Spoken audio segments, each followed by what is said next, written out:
My 28-day fully customized meal plan has created results like these and testimonials like these, but instead of telling you about it, I figured I'd show you exactly what you're gonna get when you sign up. So as soon as you sign up, you're gonna get this customized intake form where we get to know a bit about you. So your basic stuff like your email, your name, your current weight, most importantly, your goal weight here, because we're always feeding your future self, how old you are, gender, and then what are your favorite restaurants, which is an unusual one to start with. I don't think people expect, so we have some fun with this. If it's not a major restaurant, you can send us the link.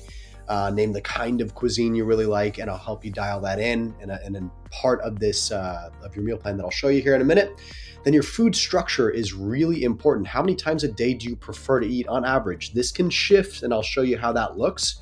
But I want to fit this whole thing to you. I'm not going to tell you to eat 6 times a day if you like eating 2 and vice versa. And if you don't see an option here, you can always fill it in on your own, whatever that may be.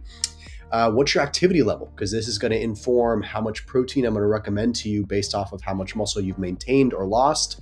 Really important. What's your overall goal and why is this important to you? Your why manages or guides the entire process. So a big enough why overcomes any how.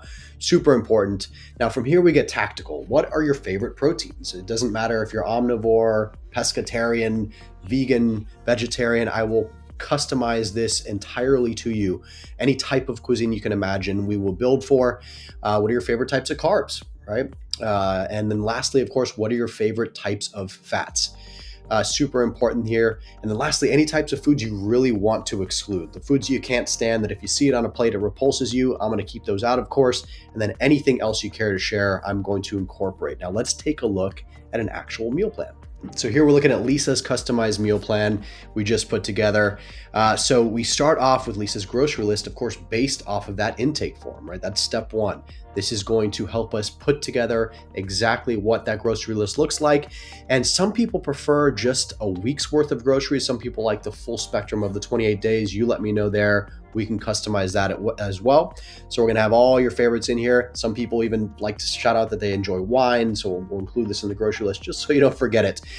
But your target and custom goal weights and numbers, super important. So it's a bit of education here up front. I wanna make sure you understand what we're doing and why we're doing it. You'll see ranges based off of how you structure your days. Get into your daily caloric limit, and then what to do on days where you feel extra hungry because maybe you've created bigger deficits. What do you do if you skip a meal? And I'm going to show you how that translates into an actual day. So day 1, Lisa chose an optional breakfast, meaning some days she likes to fast and skip breakfast, other days not. Listen, we have clients that prefer eating 6 times a day. Whatever your preference is, we're going to build for it. But she wanted that optional breakfast. So what's interesting here is that, of course, if she includes breakfast on a given day, that's going to change the output quite a bit, which is what you'll see down here. The daily totals, whether or not she included all the meals, if she skipped breakfast, if she skipped a snack, and how to adjust accordingly. This is incredibly powerful because you don't have to be perfect.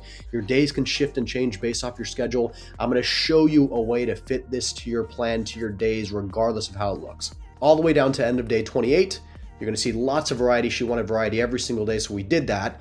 How to adjust and navigate on weekends. This is super important, and this will change based off of preferences and nuances here. And then Lisa's favorite restaurants we highlighted here. So she shouted out Olive Garden, shouted out Chick-fil-A. So how do we incorporate those foods? How do you order at these restaurants? And it's all, look at this, your base go-tos at these restaurants are going to help you stay on track while dining out. Super important. And then we'll wrap this whole thing up with just how to look at supplements, how to incorporate supplements if you need them. If you already have them, it's all good. Just how to use supplements to bridge the gap of what you're not getting through your meal plan. But as you can see, this whole thing is as comprehensive as it gets. Along with your customized meal plan, you're also going to get my meal plan blueprint and hundreds of bonus recipes just so you have them in case you want them for inspiration. But your customized meal plan is the thing that will set your nutrition free. I can promise you that. I look forward to getting you going. I'll see you on the inside.